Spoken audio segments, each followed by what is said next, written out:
రెండు ఆత్మహత్యలు, రెండు సుసైడ్ నోట్స్, ఒకే కేసుతో ముడిపడిన ఇద్దరు పోలీస్ అధికారుల బలవన్ మరణం హర్యానా సహా దేశవ్యాప్తంగా సంచలనాన్ని సృష్టిస్తున్న అంశం ఇది. వారం వ్యవధిలో ఇద్దరు పోలీసులు సూసైడ్ చేసుకోవటం అవినీతి ఆరోపణలు రాష్ట్రాన్ని కుదిపేస్తున్నాయి, అనేక ప్రశ్నలను రేకెత్తిస్తున్నాయి. దేశ రాజధానికి కూతవేటు దూరంలో ఉండే హర్యానాలో పోలీసుల ఆత్మహత్యలు మిస్టరీగా మారాయి.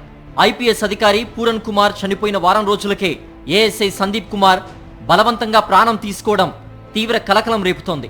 చనిపోయే ముందు వీడియో రికార్డ్ చేసిన ఏఎస్ఐ సందీప్ ఐపీఎస్ పూరన్ పై అవినీతి ఆరోపణలు చేయడం ఈ కేసులో అసలు ట్విస్ట్. ఏడీజీపీ హోదాలో ఉన్న ఐపీఎస్ పూరన్ కుమార్ అక్టోబర్ 7వ తేదీన చండీగఢ్లోని తన నివాసంలో సర్వీస్ రివాల్వర్తో కాల్చుకొని ఆత్మహత్య చేసుకున్నాడు. కుల వివక్ష, వేధింపులు, అవమానాలతోనే బలవన్ మరణానికి పాల్పడుతున్నట్లు సూసైడ్ నోట్లో తెలిపారు. ఇందులో 16 మంది ఐఏఎస్, ఐపీఎస్ అధికారుల పేర్లను కూడా రాశారు.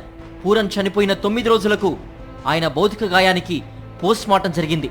కుటుంబ సభ్యులు నిరాకరించడం వల్లే ఈ ఆలస్యమని పోలీసులు వెల్లడించారు. పూరన్ కుమార్ ఆత్మహత్య కేసు సీరియస్ గా పరిగణించిన హర్యానా ప్రభుత్వం ఆరోపణలు ఎదుర్కొంటున్న డీజీపీ శత్రుజిత్ కపూర్ ను సెలవుపై వెళ్లాలని ఆదేశించింది.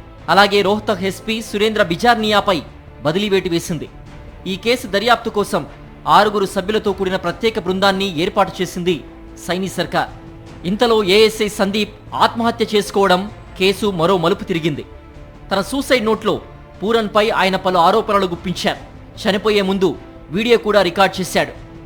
ఓ లిక్కర్ కాంట్రాక్టర్ నుంచి పూరన్ పేరు చెప్పి ఆయన గన్మెన్ సుశీల్ కుమార్ 2.5 లక్షలు వసూలు చేసినట్లు ఆరోపణలు వచ్చాయి. ఈ కేసులో అతడు ఇటీవల అరెస్ట్ అయ్యాడు. రోహ్తక్ ఏఎస్ఐ సందీప్ కుమారే ఈ కేసును విచారిస్తున్నారు. ఈ అరెస్టుకు సంబంధించి సందీప్ను హింసించారని ఆయన కుటుంబ సభ్యులు ఆరోపిస్తున్నారు. వేధింపుల గురించి 2 రోజుల ముందు తమతో చెప్పినట్లు వెల్లడించారు. ఈ క్రమంలో తమ డిమాండ్లు నెరవేరే వరకు అంత్యక్రియలు నిర్వహించబోమంటూ సందీప్ మృతదేహాన్ని స్వగ్రామానికి తీసుకెళ్లిపోయారు. అంతేకాదు పూరన్ కుమార్ భార్య ఐఏఎస్ అధికారిని అమ్నిత్ కుమార్ ను అరెస్ట్ చేయాలని డిమాండ్ చేస్తున్నారు. మొత్తం మీద లంచం కేసు చుట్టూ హర్యానా పోలీసుల డెత్ మిస్టరీ నడుస్తోంది. 2 మరణాలకు లింక్ ఏంటి?